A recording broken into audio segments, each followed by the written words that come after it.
അല്ലാ വരിക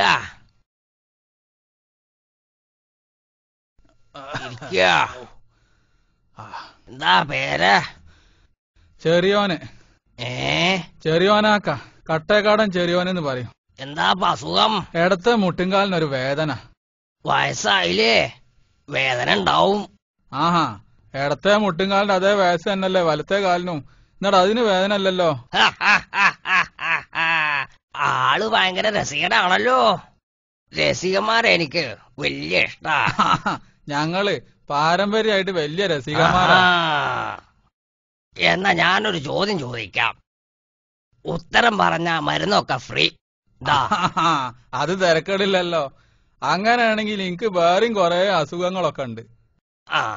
എത്ര അസുഖമാണെങ്കിലും ചോദിച്ചോളൂ, മരുന്ന് ഫ്രീ. പക്ഷെ ഉത്തരം പറയണം. ധൈര്യമായിട്ട് ചോദിച്ചോളി. നിങ്ങള് വെറും വയറ്റില് എത്ര ചപ്പാത്തി തിന്നും? ഇതാപ്പോ വലിയ ചോദ്യം. വെറും വയറ്റില് ഞാന് 20 ചപ്പാത്തി തിന്നു. മണ്ട ശിരോമണി, ഒരു ചപ്പാത്തി തിന്നാ പിന്നെ വെറും വയറാവോ? നിങ്ങൾ തോറ്റു. ഇനി സൗജന്യ മരുന്നില്ല. ഇനി മരുന്നിന് കാശ് വേണം. ഇനി അസുഖങ്ങൾ ഓരോന്ന് പറഞ്ഞോളൂ. ഇനി വേറെ ചോദ്യങ്ങൾ എന്തെങ്കിലും ചോദിക്കാനുണ്ടോ? ചോദ്യങ്ങളുണ്ട്.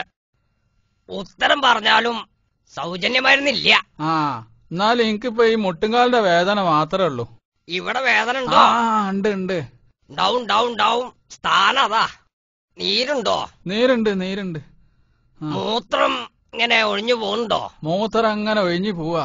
പോകും. മൂത്രം അങ്ങനെ പോയിക്കോട്ടെ. നീര് പോവാൻ നല്ലതാ. നീര് പോവാനേ നല്ലതാ. രാത്രി ഉറക്കണ്ടോ? ഉറക്കണ്ട്. ഉണ്ടാവും. അത് രോഗത്തിന്റെ ലക്ഷണ. പിന്നെ തലവേദന? തലവേദനല്ല. ഉണ്ടാവില്ല. അതന്നെ. മൂക്കിന്ന് വെള്ളം ഒലിക്കുന്നുണ്ടോ? മൂക്കിന്ന് വെള്ളം ഇടക്ക് ഒലിക്കും. ഇടക്കല്ലേ ഉള്ളൂ. അതാണ് ഈ രോഗത്തിന്റെ ലക്ഷണാണതേ. തുമ്മലോ? തുമ്മലില്ല. തുമ്മലുണ്ടാവില്ല. ഉറക്കത്തിൽ പല്ല് കടിക്കുവോ? പല്ല് കടിക്കൂ. കൂർക്കം വലിക്കോ? കൂർക്കം വലി ഉണ്ടോന്നുള്ളത് ഞാനിതുവരെ കേട്ടിട്ടില്ല. കൂർക്കം വലി ഉണ്ടോ നോക്കണം. ഉണ്ടെങ്കിൽ ആ വിവരം പറയാ. സ്വപ്നം കാണുവോ? സ്വപ്നം ഒഴിവുണ്ടാകുമ്പോഴൊക്കെ കാണും. ഇപ്പൊ ഒഴിവില്ല. ആള് ഭയങ്കര രസികനാ.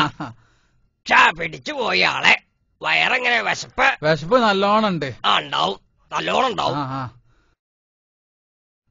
ഇരിക്ക, ഞാൻ മരുന്നെടുത്തോട്ട് വരാം. ആയിക്കോട്ടെ.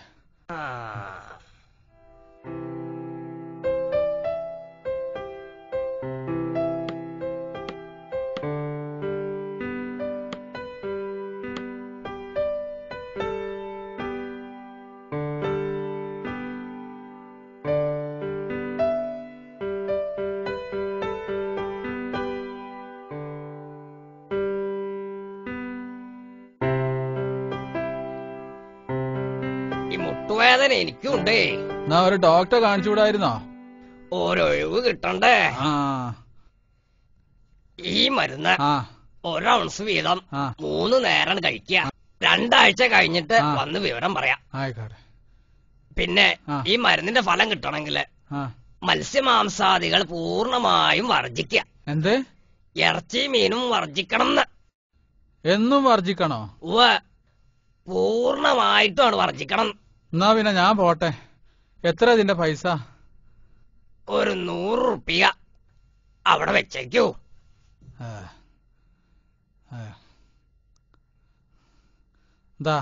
അവിടെ വെച്ചേക്ക.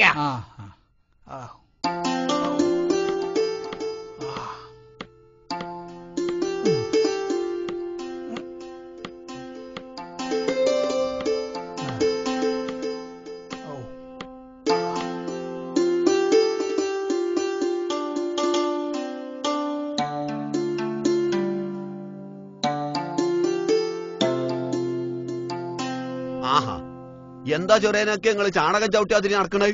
മുട്ടുംകാലിനൊരു വേദന, നടക്കാൻ വയ്യ. വൈദ്യരെ കാണിച്ചു വരിക. എന്നിട്ട് വൈദ്യരെന്തേ പറഞ്ഞേ? ഒരു കുപ്പി മാക്രാട്ടി വെള്ളം നിന്നാണ്. കഷായാന്നാ തോന്നണത്. ഇതിന്റെ മണം തന്നെ കഴിച്ചിട്ട് വയ്യ. ഇനിയിപ്പോ അത് എങ്ങനെങ്കിലും ഒന്ന് കുടിച്ച് പള്ളയിലാക്കാന്ന് വിചാരിച്ചാലും ഇറച്ചിയും മീനും നിർബന്ധമായിട്ട് വർജിക്കണം എന്നാ വൈദ്യര് പറഞ്ഞത്. അതിനെന്താ വർജിക്കണം? അനക്കിപ്പോ അത് പറയാ. എന്നും ഇറച്ചും മീനും വർജിക്കാൻ എവിടെ പൈസ? മകന് ഗൾഫിൽ നിന്ന് അയച്ചു തരുന്നത് വീട്ടിലത്തെ ചെലവിന് തന്നെ തികയണില്ല. അതൊന്നും പറഞ്ഞാ പറ്റൂല, അസുഖം മാറണ്ടേ. എന്ന് വെച്ച് ഏതെങ്കിലും ഒന്ന് വർജിക്കണം എന്ന് പറഞ്ഞാൽ തിരക്കടില്ല. ഇതിപ്പോ ഇറച്ചും മീനും വർജിക്കണം എന്ന് വെച്ചാല് അതിന് പണിണ്ട്. ഉച്ചക്ക് ഇറച്ചി വർജിക്ക, രാത്രി മീനും വർജിക്ക, പിന്നെ ആഴ്ചയില് കല്യാണവും സൽക്കാരൊക്കെ ആയിട്ട് 1-2 ദിവസം കിട്ടാതെക്കൂല. അന്ന് പള്ള നിറച്ച് ചിക്കനും വർജിക്ക. എങ്ങനെങ്കിലൊക്കെ ഈ അസുഖം മാറിപ്പോയിക്കോട്ടെ. ഏതായാലും ഗൾഫിക്കൊന്ന് വിളിച്ചു പറയാ, ഈ മാസം പൈസ കുറച്ച് അധികം അയക്കാന്. എന്റെ കയ്യിൽ ആകെ 100 ഉറുപ്പ്യ ഉള്ളത് വൈദ്യർക്കും കൊടുത്ത്. കടം വാങ്ങി വർജിക്കാനൊന്നും എന്നെ കൊണ്ടാവൂല. പൈസ ഇല്ലാത്തതിന്റെ പേരില് ചികിത്സ മുടങ്ങണ്ട. 200 ഉറുപ്പ്യുണ്ട്, നിങ്ങൾ കിട്ടുമ്പോ തന്നാ മതി. ഇപ്പൊ തന്നെ കുട്ടിരായിന്റെ അടുത്ത് പോയിട്ട് 2 കിലോ പോത്തിറച്ചി വാങ്ങിക്കോളി.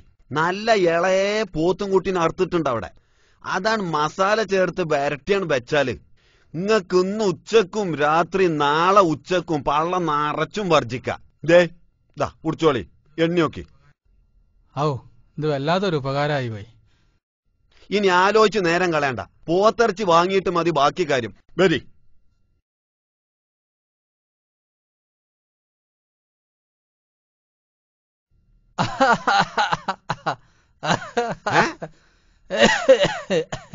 അല്ല, എന്തിനാ നിങ്ങൾ ചിരിക്കണേ? ഞാൻ എന്നോടൊരു ചോദ്യം ചോദിക്കാം. ചോദിച്ചോളി. ഇജി വെറും വയറ്റിൽ എത്ര ചപ്പാത്തി തിന്നു? വെറും വയറ്റില് പറഞ്ഞോട്. അങ്ങനെ ചോദിച്ചാലിപ്പോ ഒരു 15 ചപ്പാത്തി തിന്നു. അയ്യടാ പറ്റിച്ചല്ലോ. 20 എണ്ണാണെങ്കിൽ നല്ലൊരു തമാശ ഉണ്ടായിനി.